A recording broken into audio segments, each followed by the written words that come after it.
Today's podcast is brought to you by Kentucky Farm Bureau Insurance. When it comes to home and auto insurance, it's important to have the right coverage from a company and an agent you can trust. Someone who will help you properly protect the people and things you love most. So if the unexpected happens, you and your family can rest insured.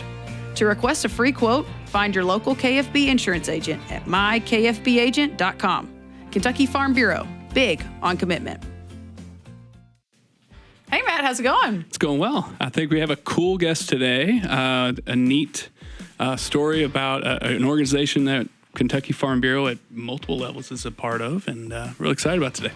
Yeah, I know the listeners are going to be shocked, but there is planning behind this. I know we sound like we're off the cuff sometimes, but we do put a lot of planning. And I'll be honest, we picked this one pretty quick for the October time slot because it is just it's just the perfect time to talk deer hunting, but also to talk about how important the hunger issue is in this state and how we can combat it. Yeah, so our guest is Roger LaPointe of Hunters for the Hungry. So we became a part of donating to Hunters for the Hungry through Clays for a Cause, the charity event that's hosted by the insurance company. Clays for a Cause is a really neat event. It's kind of like a golf scramble, but for clay shooting. So you come That's out. a good way to describe it. Yeah, it's like a golf scramble. You get a team, you come out and you shoot some clays, and all the money that's raised goes to different organizations. For years, it was fighting hunger through Feeding Kentucky, through the Hunger Initiative with Commissioner Quarles, but through Feeding Kentucky, Glean Kentucky, and Hunters for the Hungry. And what's cool about Hunters for the Hungry is this is a place where you can donate a deer if you're just a straight up hunter, or you're going to speak a little bit about the farming side of it, but and all that meat goes straight to feeding folks throughout Kentucky, and they are kind of everywhere. They're all over the state. So we decided to have Roger in. He's really passionate about it. Really good guy. Works really hard for it. Thinks of great ideas. He's really become a friend of Farm Bureau as well. So it's going to be a good one today. Yeah, Roger's a great example, and he gets it, and I think that's very important for listeners to understand. He's a hunter and a sportsman, first of all, it seems like, but he grew up on a farm. He still owns a farm and works. You'll hear him. He was working in tobacco just this week, so that'll timestamp us a little bit when we recorded. But Roger does a good job of explaining an issue that myself and my team and all of us at Farm Bureau hear all the time, and that is how much damage we have from this overpopulation of deer in the state.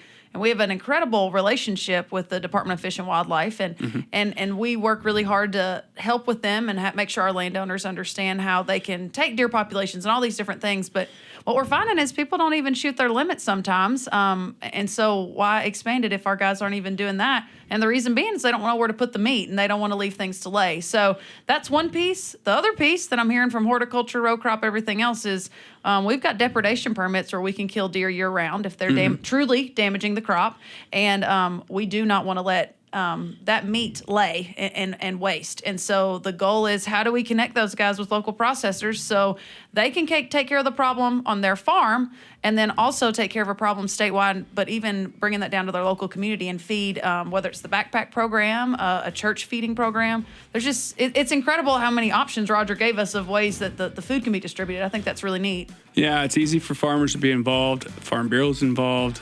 Ag department's involved. It just has a lot of parallels. The insurance company has some investment in the deer population as well. There's a lot of accidents with vehicles, those kinds of things, because of the overpopulation of deer. So this is just a win all around for folks. And I'm really excited about this conversation. This has a lot of energy. I say that a lot about our guest. He has a lot of energy. He's a great guy, and I think folks are going to really enjoy this one. Yeah, so without further ado, I'm Renee Carrico. And I'm Matt Hilton. And this is Between the Rows.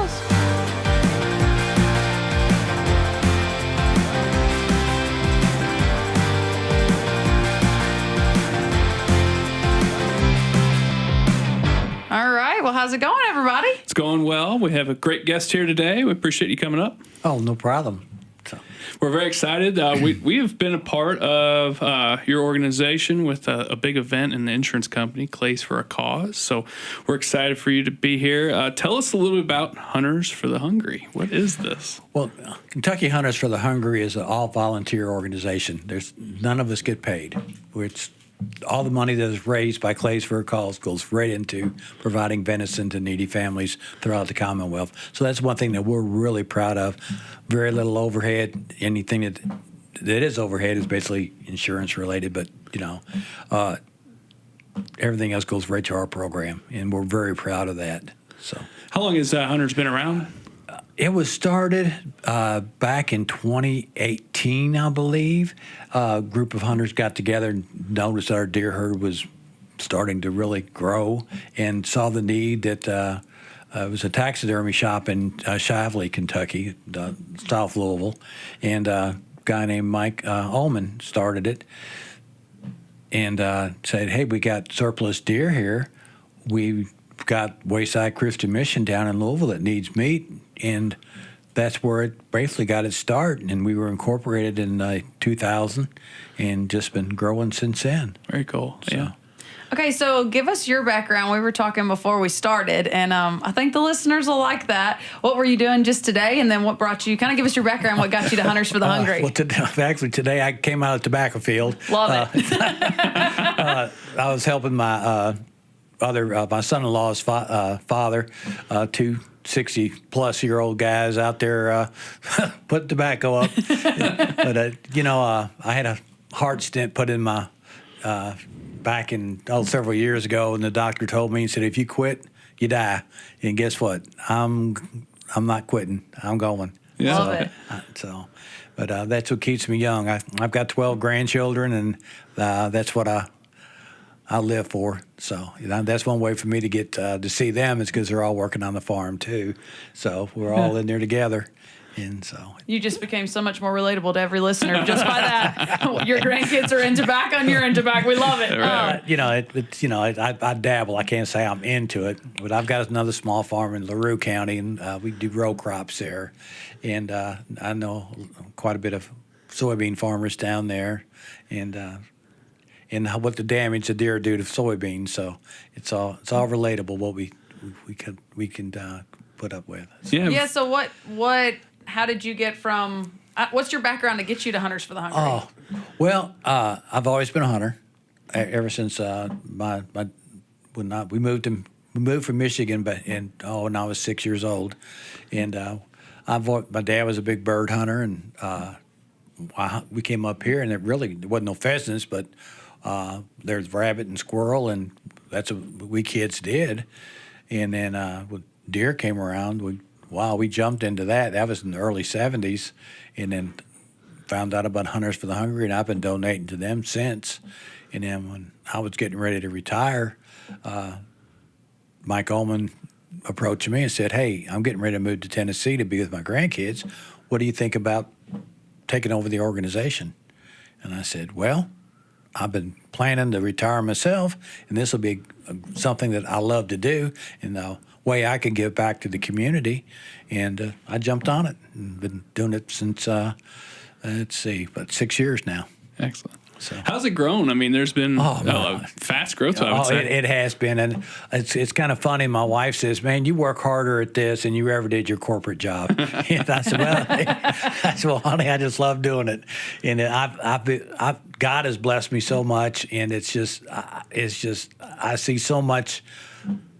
Everything we do, I see him touching it, and everything is just growing, and it's nothing I'm doing. It's just happening, and I love it. But when I took it over, I think that year there was right at 990 deer, and this past year we had 3,023 that was donated. So it's grown in the 5 years that we've had it. It just shot up, and it's really amazing. Not for what I do, it's just the team that I have, and all our people who sponsor us, like Farm Bureau, and I don't know what to say. I'm just God's doing it, not me. So when it comes to what's the impact? How many folks do you feed a year? How's this work? Really? Oh, well, the way it works is, all right, a hunter will take a legally harvested deer and drop it off at one of our processors throughout the Commonwealth. And we have about 65 now, I believe. Mm-hmm. And so the hunter doesn't have to pay a dime. Our processors will take it, grind it into 1 to 2 pound packages, and then it's distributed throughout local food pantries, local ministries, or if there's not one that's real close or local, the Feeding Kentucky network will pick it up and distribute it that way. Excellent. So this is impacting Kentucky all over the place. Yeah, it's from Murray all the way to Ashland and Bowling Green to Louisville. It's everywhere. So very cool. Very cool. So you use the term legally harvested. I work with farmers. I work in the commodity division, so I'm with our farmers all the time. Can you help us understand, for those that maybe this time of year or a lot of times of the year, maybe it's not during hunting season, but they have an opportunity to legally harvest still and be able to donate, correct? Right. The only issue we have is finding a processor this time of year or an early summer or late summer that's open, that's accepting deer. But if a farmer has a depredation or a nuisance permit, we'll work with them to get deer taken to a processor and used, because we don't want those deer just to be shot and just left lay. Exactly. To me, that's a sin. And we've got so many people that are in need. I get calls every day. I mean, it's especially kids, and that we really need to utilize what God has given us. Right. So. Yeah, and Matt, I think it's interesting. In the past, I've always heard it from row crop guys, a lot out of West Kentucky and Central Kentucky, that are talking about how much deer are getting after soybeans and shoving down their corn crop. But it's in the last, I guess, 12 months, I have heard more of my horticulture guys that say they're eating apples. Maybe it's not what they're eating, but it's what they're disrupting. And so they walk through patches and are big. And you talk about dollars per square foot at that point when you're talking about horticulture.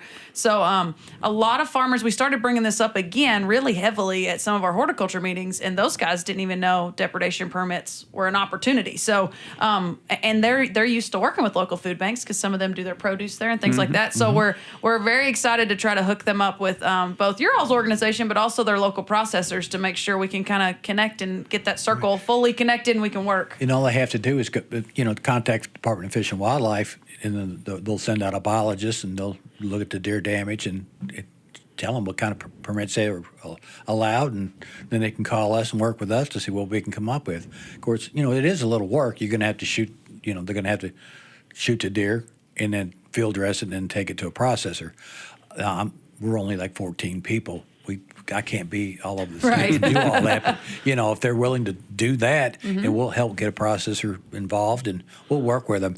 We've got 3 refrigerated trailers that we have, and we've actually dropped them off to some farmers to go ahead and put the deer in there so they don't spoil, because that's the one thing we don't want, is that to happen. Absolutely. Right. So. So when you talk about the concerns that deer create, I mean, there's all kinds of things that there's a reason there's hunters in the first place, but there's farm agriculture issues, there's cars hitting deer, there's just overpopulation issues, and this helps a lot of things. Obviously hunger, but also the population issue. Well, it gives a hunter another outlet and to donate the venison. Most hunters will they'll fill their freezer, they'll do 1 to 2 deer maybe, and then they're done hunting. Well, with us, you can keep on hunting, because the zone 1 tag in Kentucky, in western Kentucky especially, you can shoot 1 buck and 4 does off 1 tag. And so this gives you an outlet to keep on hunting and take those deer and do it to a good cause. And what we've seen too is a lot of kids get involved because they like the idea of, I get to donate this deer. And I know one of our regional people down in South Central Kentucky, Terry Parton, his granddaughter says that's what she likes to do. She likes to help Pawpaw and feed people by shooting deer. So right, yeah, I think from Farm Bureau's standpoint, we've talked about just deer nuisance and multiple levels, from agriculture issues to vehicles hitting them, lots of different things. So this was an easy partnership for Kentucky Farm Bureau to take on as one of the places that gets some of the cash from Clays for a Cause, correct? Correct, but I want to tell you a story. Okay. And this is one of the things that really impressed me about Kentucky Farm Bureau. The first year I took it on, we jumped from 900 and some deer to I think it was like 1,200, 1,300. I walk into John Sparrow's office. I said, John, guess how many deer we shot this year? He looked at me and said, Roger, I don't care how many deer. How many people did we feed? That took it. That still makes me choked up because that shows what kind of organization we're working with. So that's I can't say enough good things about Farm Bureau. How did that all begin? The Clays connection. Tell us that story. Well, it's kind of funny because John and I went to the same church, and we were involved with a wild game feed there for several years. And when I took it over, he was, hey, you're doing this now. How can we help you? And he just called me up and asked me, and that's how it just took off. And said, we're doing this. I like to shoot clays a lot too. I actually coach my grandson's Scholastic Clay trap program, and they actually won state this year. So I'm nice. pretty pumped about that too. And then we went out to the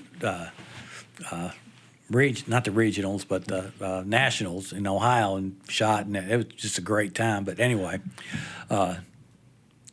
that's how we got started with Clays for a Cause, and we sponsored a team too, and then I shot with some other people, and it's just a great time. I love that event. Yeah. So. Yeah, for our listeners, we have a insurance hosts a Clays for a Cause event. It's raised, it seems, $300,000+ a year for different charities, including Hunters for the Hungry, Feeding Kentucky, and actually this year they added Habitat for Humanity. Glean, Kentucky. Yeah, Glean, Kentucky, and we've been able to, I was a part of helping build the home that was built this year through Kentucky Farm Bureau's donation. So it's a really neat event. It's, if you're into shooting clays and you want to have a nice day, it's a high-class event. I mean, I think people are really impressed with how well it's organized and good food, good everything, and but I think people really love where it's going to. It's Kentucky agriculture is feeding people. It seemed really obvious to work with hunger organizations when it comes to where does this money go to, and so Hunters was probably perfect, of the many that we work with. Yeah. It's a really great partnership. So one of the things that I'm really proud of is we started a meat stick program. And what this entails is, are you familiar with Blessings in the Backpack program? Oh, yeah. Well, one of the things that kids do not receive but take home, it's hard to get is protein. And that's where this meat stick takes place. So we were able to give them this. And I was at a event down in North Carolina, and Tennessee and Arkansas. They had a meat stick program, and I found out all about it and what we could do. And I said, well, shoot, if Tennessee and Arkansas can do it, a Kentucky boy can do it too. So we came back and we had a meeting with Commissioner Quarles at the time at his hunger initiative. We walked in there, and I said, this was right during COVID, and I said, hey, I've got an idea. I said, but I need some money. I said, this is what I want to do, and this is, I think we can make it happen. And Farm Credit was there. They said, we're on board. The Kentucky Association of Health Plan says, if you can do it in eastern Kentucky, because it was right after the floods as well, we'll make it happen too. So we had a processor down in Casey County, Showalters, that's got a really good meat stick program. We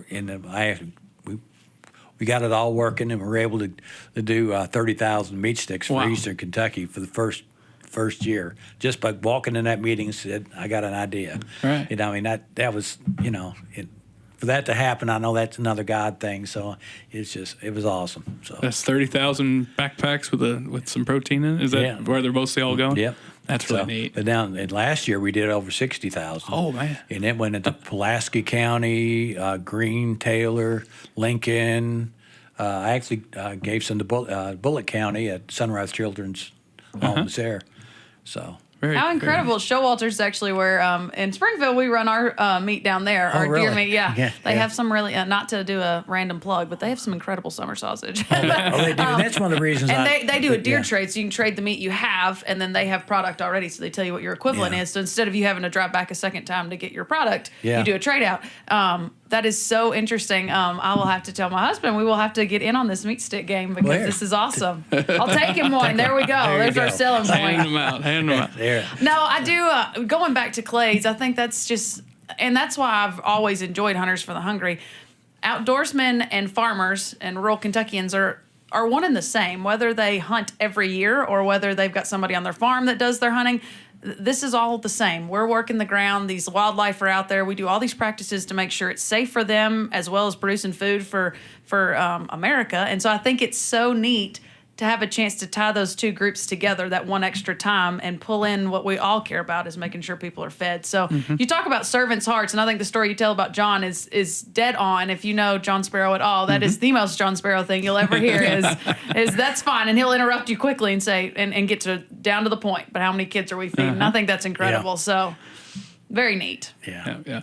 So what is the future? I mean, it's grown a lot in just the years you've been a part of it. Where do you think this is going? Nothing but up. I mean, it's.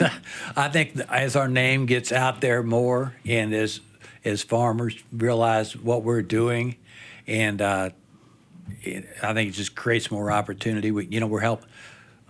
I counted 30 deer in our soybean fields this year. I mean, 25% of our deer comes from Western Kentucky, where you were born at. No kidding. Yes, because row crop farmers and Yeah. the soybeans. So that's every year we get that many deer from them. So, and that all goes out there all of Kentucky.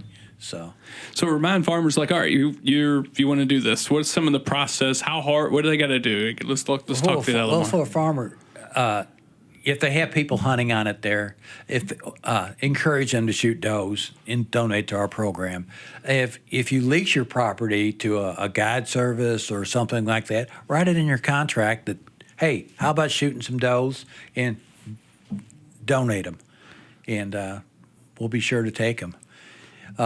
We've got a couple at Fort Campbell at Smokers Meats down there. I had a gentleman call me that runs Fort Cares, that donates to our military people on base. I hate to say that they can't afford. Well, we got to support our troops. Right. So he goes, hey, I've got a processor here. He'd like to become part of your organization, and I have an outlet for the meat. Can we do this? And I said, yeah, definitely. I'll pay for it. So we started doing it at Fort Campple, and this year we're going to start doing it at Fort Knox as well. So it's like it's just so many different avenues, so many so many ways it's opening up for us between the meat sticks, our military people, and then just everywhere. Yeah. So if I'm a non-hunter, okay, I live in a rural community, but maybe I'm in a subdivision, or I'm a Farm Bureau member here in Louisville, but this sounds incredible, and I want to find a way to help. What can they do? What are some needs you guys have, or what are ways they can reach out and work with you guys? Well, it takes money to run it. Right. So you can always donate.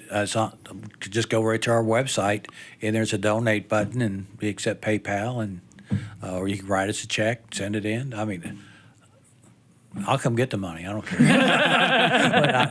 But, it takes money, and like I said, we're all volunteer. Every dime goes to what we do. So very cool. Very cool. Well, we appreciate you here today. This is super cool. But do you having some plugs? What is it? Just a website is where folks go to get some more info? KYHuntersForTheHungry.info, and that's our website. And the sponsors that we had last year for our meat stick program, K&S Nutrition, Fish and Wildlife Foundation, Don Franklin, Auto Ship, and also Farm Credit as well. I can't do it without those guys. They have been super in just supporting us and really latching onto that meat stick program. As soon as someone sees the meat sticks, they're right there on it. Yeah. So it's such a cool thing. And then I took some over to the Sunrise Children's Services because they're right down the road from me. And I walked in there, and the little boy that helped me unload, he goes, hey, because I had donated venison there before last year. He goes, hey, you're the deer meat man, aren't you? I said, yeah. He goes, what do you got now? And I showed him those meat sticks, and I thought they were jumping up and down. It makes your day. It really does. Excellent. And they did a survey on the items that are given to the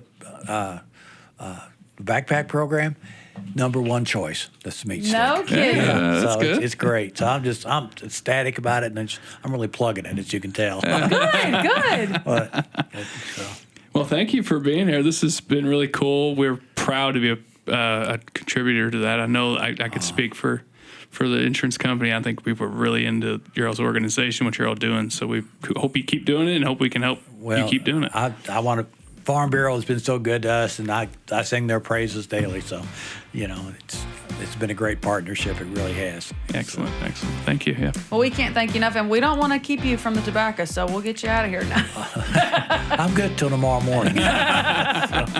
No, we appreciate you being here. And thank you, listeners. Don't forget to subscribe to our larger podcast, The Kentucky Farm Life, and we'll see you next time on Between the Rows.